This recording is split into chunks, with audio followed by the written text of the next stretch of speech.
Hi, my name's Dr. Thomas Swift and I'm a lecturer at the University of Bradford, where I do all sorts of interesting research in many different fields. My background is polymers, and you're probably most familiar with them when you think of plastics, but actually they're in everything. You're made of polymers. Your DNA, if you're not water, you're a polymer. And that means I get to work with all sorts of different communities, different industrial sectors. A lot of my role outside the university that's not teaching is going to companies and finding out what they're doing, the ways they're employing polymers in interesting ways, and helping them troubleshoot. A large part of my job as a scientist is to see what's going on in the world and what investigations we can do to propose new solutions and make things better. I'd like to talk to you for just a few minutes to do about a weird side project. Several years ago now, we did a piece of work.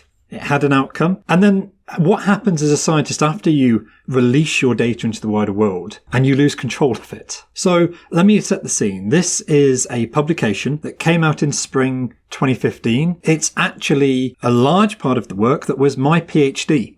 So I never really planned to be a scientist. I went to university to study chemistry. Why did I choose chemistry? Because I didn't want to do physics or maths. And chemistry was my remaining choice because I'd failed at history. So I went to the university thinking, okay, I'll do these few years, get a job. And then I came back to university to study a PhD because I was looking around at the company I was working in and saw more people had a PhD who were where I wanted to be in 5 years' time that didn't. So I went to the University of Sheffield and I had a really great time doing a PhD that was part sponsored by a company called SNF. They're a flocculant manufacturer, and they wanted us to look into whether they could monitor whether these flocculants were being released into the water supply.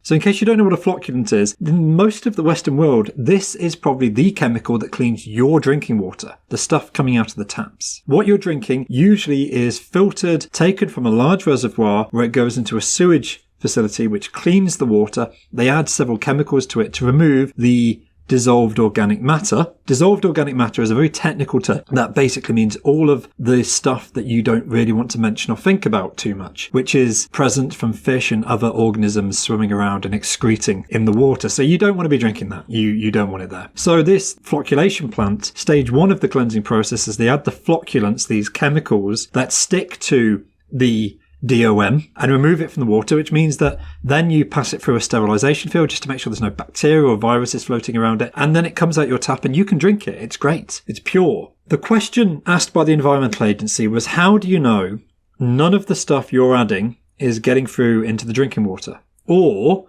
worse, getting out into the environment and poisoning fish, because this stuff is toxic to fish in, very small amounts. If you get an environmental release, if there's a leak, if there's a crash, it can be devastating. So it's very carefully controlled how much they add. You want to add just enough to get the water clean, but not too much, because if you add too much soap to dirty water, do you have pure water? No, you have soapy water. No one wants to drink that, and fish definitely don't want to swim in it. But the trouble is, you only need a very small amount to become poisonous. It's very, very difficult to detect a polymer once it's in the water. So we went away, we did a project. I just spent a lot of time developing entirely new methodologies to see if there was any contamination in this water. And at the end of my PhD, after getting the doctorate, the company was kind enough to say, yep, we're happy for you to publish. We know there's a methodology. That's all that's important to us. If we're ever challenged, is there stuff in the water? We have a method now of detecting it. It's not a trade secret.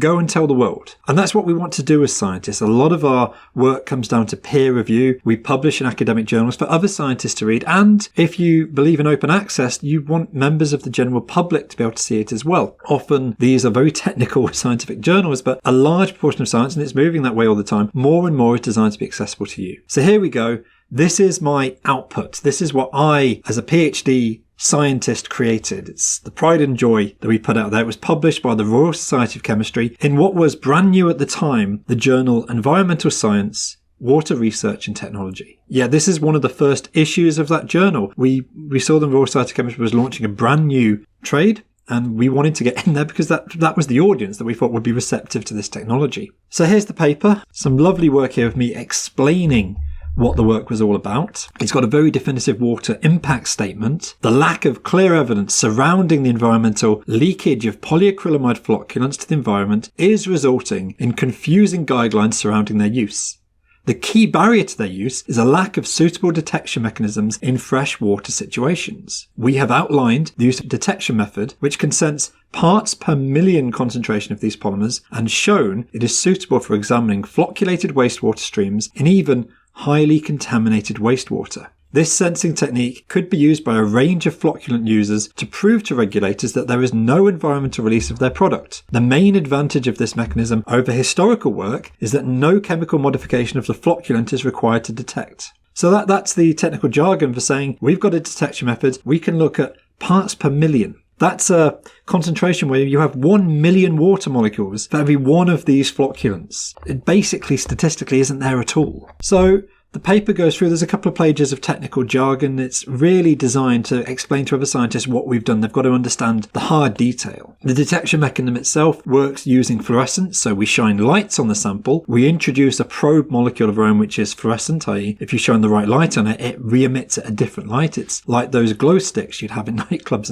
And the colour and the intensity and the what we call the fluorescence anisotropy of that light, the probe molecule, the fluorescence, the light of it changes when you have these flocculants that you're looking for there. So you take this additive thing we created, stick it in, and it fluoresces one way if it's not there. And if you have got flocculants in the solution, the light will be different. We got some beautiful graphs. We could see that if you just lowered the pH, put a bit of acid in there, we got very strong binding, and we could detect very, very small concentrations of this flocculant. And there's a picture here of the work I did with SNF. I actually got to visit their labs, and they took me out to Yorkshire Water. I went to the flocculant treatment plants and saw the process for myself. I got to see how the water was cleansed, how the drinking water that comes out of our taps was prepared. Got to see chemistry in action. And then we came back to the lab, carried out the testing on the real environmental samples of what was coming out of these water treatment plants. And yeah, we saw that there was no leakage of these flocculants back into the reservoirs. There was no poisoning of fish going on. That's great news. You'd hope these people know what they're doing. I mean, personally, I think this is environmental greed. They have to pay for the flocculants. It doesn't come out the ground. It's a manufactured product. They spend hundreds of millions of pounds per year buying in. Of course, they don't want to waste it. They use the smallest amount they can get away with. So all the engineers on the site are doing a really good job of monitoring the dosage of how much this flocculant they use, and they keep the dosage as low as they can get away with. They are not deliberately overdosing, so therefore there is no potential for leakage. But confirming that, actually going down and seeing what was coming out, that was a really good sign. Paper comes out, we have a detection method, it is sensitive at part per million concentrations, and we don't detect any on the 2 or 3 sites that we visited. That was our conclusion. The paper came out. I finished my PhD, went on to get a postdoctorate and stayed in academia, and I monitored over the next few years what was going on. Because once you've released a paper, the peer review process, it gets looked at. We got feedback from other scientists working in this or an adjacent field. They suggested some modifications. We incorporated them largely, and then the paper's live. Everyone can see it. Anyone can feedback. And if they want to, they can do what we call reference it, which is mention us in their own scientific work. This, in the academic community, is one of the most important things for our own self-promotion and success within the field. When a scientist looks at another scientist, not just have you done great work, but are other people stopping and taking note? Now, don't get obsessed with metrics. It's not the be-all and end-all, but definitely there are some rock stars in the subject who get highly cited, and there are other people working in more niche fields that get largely ignored. I was lucky. This paper got an audience. Someone was interested out there. And I'm a vain person. I was curious. I wanted to see what they were doing. So people who referenced us, we had mentions in journals such as Chemosphere. Now, it's quite a simple one here. They just said the widespread potentially over, maybe not, over use of flocculants. It's an implication there that they believe there's too much. The use of flocculants mostly in wastewater treatment has been leading to their significant discharge into the environment. And they reference 3 people, including me. That's not what I was saying.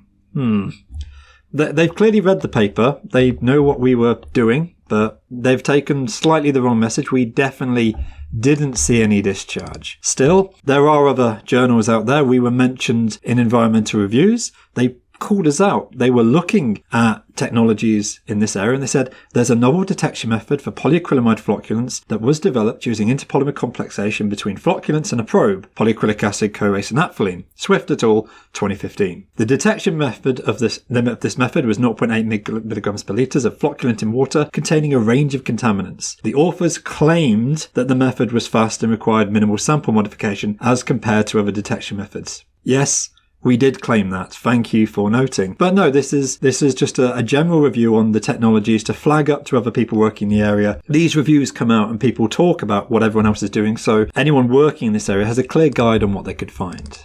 Another example, we were referenced in separation and purification technologies. Flocculation is a competitive candidate in environmental engineering because its cost effectiveness and an easy operation. And a lot of existing wastewater treatment plants have employed flocculation. I suppose, they're only using us because we said we went to wastewater treatment plants and they use flocculants. It wasn't the point of the paper, but it's a claim we made. And yes, I suppose we are primary literature. We are scientific evidence that this stuff goes on. We were a bit naughty. We self-cited. I had more work in the area. Other papers came out. So a few years later, there's a paper that came out and I stated, PAM, polyacrylamide, is an important industrial polymer due to its use in a range of industrial applications, including wastewater treatment and oil purification, and as such was identified as a priority for environmental monitoring. Self-citation, it's dirty, you really shouldn't overdo it, but it was appropriate in this case. I declared my interest in that further publication saying, look, we've already done work in that area, there has already been outputs, and if you're reading this paper, you deserve to know about that one. But you do have to be careful that you don't just spend your whole career bigging yourself up as a scientist. It's very, very easy to get lost in that ego. But one of the things that happened, and I think a problem with scientists, as an purely English-speaking author, do a lot of international collaborations, but all of our scientific outputs in written English. I started seeing some international statements about our work. They began to come out, one Chinese, but it was the Russian ones. A lot of Russian language publications began to take notice of what we'd said. And I was curious, so went off, found what these journals, ran them through a translator. It was really nice, actually. We found, even 5 years later, after the work originally came out in 2021, a journal called The Role of Technical Regulation and Standardization in the Area of Digital Economy, paper The Control of Polyacrylamide Flocculants Concentration in the Process Water. The article reviews the methods of polyacrylamide flocculant concentration control in process water, and they concluded that the fluorescence method was one of the most promising for continuous monitoring of low concentrations of flocculants. Specifically, this paragraph here, where we're referenced as Article 20, the authors of the work found that when PAA interacts with the copolymer, it forms a complex compound that is possible to detect with a sensitivity of an order of 1 gram per meters cubed. We're still being talked about in these Russian journals, and that's a relatively recent one. We were also picked up by the Chemical Journal of Kazakhstan, paper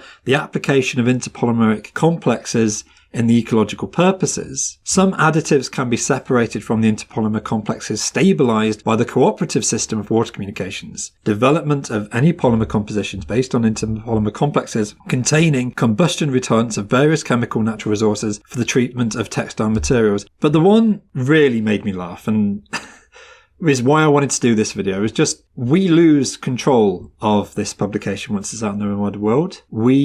People can use it as they like. And the Russian journal, the Bulletin of the from Technological Universities, there was this paper that came out a few years ago that had this comment. It's almost at the very beginning of the article. It just begins with, currently, the market offering of flocculants is saturated with a variety of foreign analogues.